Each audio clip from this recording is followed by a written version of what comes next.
বাতাসা হরিবাসরে বাতাসা ছড়িয়ে দিলে যে জীবনে পায়ের ধুলো নেয়নি, যে জীবনে বাবা মার চরণে প্রণাম করেনি, এখনকার ছেলেরা বাবা মার চরণে প্রণাম করে না, করে কি প্রণামেরা ভুলে গেছে। আমার ছেলে মাধ্যমিক পরীক্ষা দিতে যাচ্ছে, আমার ছেলেকে বলছি খোকা একটু দাদুর চরণে প্রণাম করে যাব। দাদুর চরণে প্রণাম করতে গিয়ে বলছে দাদু হয়েছে, বাবা হয়েছে, প্রণাম করে নিয়েছি। প্রণাম করতে জানে না, তাহলে বৃন্দাবনে যায় কেন? যে জীবনে বাবা মার চরণে প্রণাম করেনি, যে জীবনে গুরুজনের চরণে প্রণাম করেনি, সে যদি বসে থাকে এই হরিবাসরে, সে যদি বসে এখানে হরিনাম শোনে, দেখবেন নিতাই গৌর বলে যখন বাতাসা ছড়িয়ে দেবে, ওই বাতাসা যখন মাটিতে পড়বে না, বাতাসা তো মাটিতে পড়বে, আর মাটিতে যখন পড়বে ওতে বৈষ্ণবের চরণ ধুলি লেগে যাবে, যাবে না বাবা? বাতাসা মাটিতে পড়লেই তো ধুলো লাগবে, আর ওই ধুলোটা যদি ভক্তের ধুলো হয়, যদি কোনো বৈষ্ণবের ধুলো যদি লেগে যায়, ওই বাতাসা যখন ভিতরে যাবে, যে জীবনে বাবা মার চরণে প্রণাম করেনি, তার ভিতরে যদি একবার ঢোকে, তার ভিতরে কি হবে জানো? বলে ভক্তির উদয় হয়ে যাবে গো। নিতাই গৌর হরি বল, হরি বল।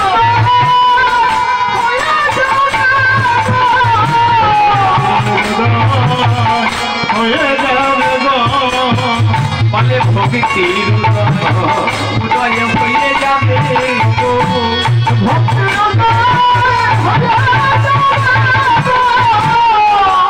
ধরো ধরো বৈষ্ণবের চরণ ধরো, তোমাদের ভক্তির উদয় হয়ে যাবে গো। ধরো ধরো বৈষ্ণবের চরণ ধরো, ভক্তির উদয় হয়ে যাবে গো। তা বলি রাজার কাছে যখন ভগবান ছোট্ট বামন রূপে এসেছে, এসে ছাতা মাথায় দিয়ে বেটে বামন, ছোট্ট মানুষ, বলি ও বলি তুমি আমায় ভিক্ষা দেবে?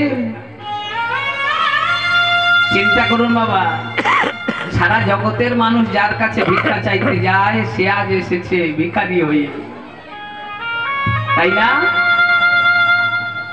সে আজ ভিখারি হয়ে এসেছে। বলি তুমি আমায় ভিক্ষা দেবে? বলি বলে ওগুলো নিয়ে যাও, নিয়ে যাও। বলি তুমি আগে অঙ্গীকার করো। যখন কমণ্ডলু থেকে জল নিয়ে অঙ্গীকার করাতে যাচ্ছে, বলি রাজার অসুরদের গুরুদেব কে জানেন? অসুরদের গুরুদেব ছিল শুক্রাচার্য, আর দেবতাদের গুরুদেব ছিল বৃহস্পতি। পিছন থেকে শুক্রাচার্য বাদী হয়েছিল, বলি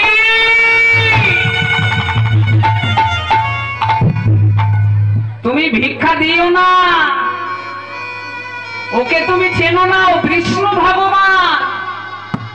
তখন বলি বলেছিল গুরুদেব ছোট মানুষ, বেটে মানুষ, ছোট ছোট পা, ছোট ছোট পা, 3 পা নেবে, নিক না।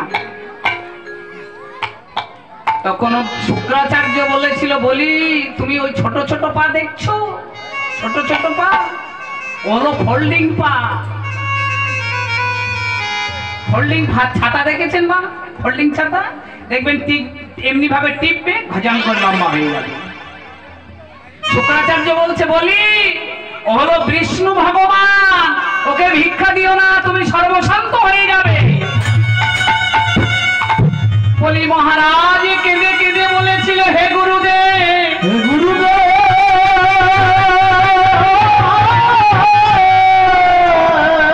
যিনি ত্রিজগতের মানুষ, যিনি ত্রিজগতের মালিক, তিনি আজ এসেছে আমার দরজায় ভিক্ষা চাইতে। আজ আমি আমার বলতে যা কিছু আছে সব ওই চরণে দিয়ে দেব, দিয়ে দেব। আস্তে ভগবান তিন পদ ভিক্ষা চেয়েছে, তাই তো? একটা চরণ দিয়েছে স্বর্গে, ওই বেটে মানুষ, একটা চরণ স্বর্গে আর একটা চরণ মর্তে, আর নাভি থেকে একটা চরণ ঝুলছে, নাভি থেকে বার করেছে ভগবান, একটা চরণ ঝুলছে। বলি ও বলি, তিন পদ ভিক্ষা দেবে বলেছ, আর একটা চরণ আমি রাখবো কোথায়? একেই বলে সহধর্মিনী স্ত্রী। বলি স্ত্রী বৃন্দা, সহধর্মিনী, আজকাল আর তো সহধর্মিনী পাওয়া যায় না। সহধর্মিনী কাকে বলে জানেন?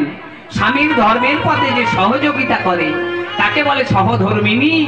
আজকাল তো সহধর্মিনী পাওয়া যায় না, যাচ্ছে কি সহ পাপিনী, সহ চাউমিনী, সহ বিরানি, কিন্তু সহধর্মিনী আর মেলে না।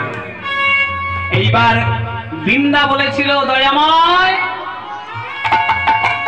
এখনো আমাদের স্বামী স্ত্রীর দেহ দুখানা বাকি আছে, এই দেহ তোমার ওই চরণটাই আমাদের মাথায় রাখো।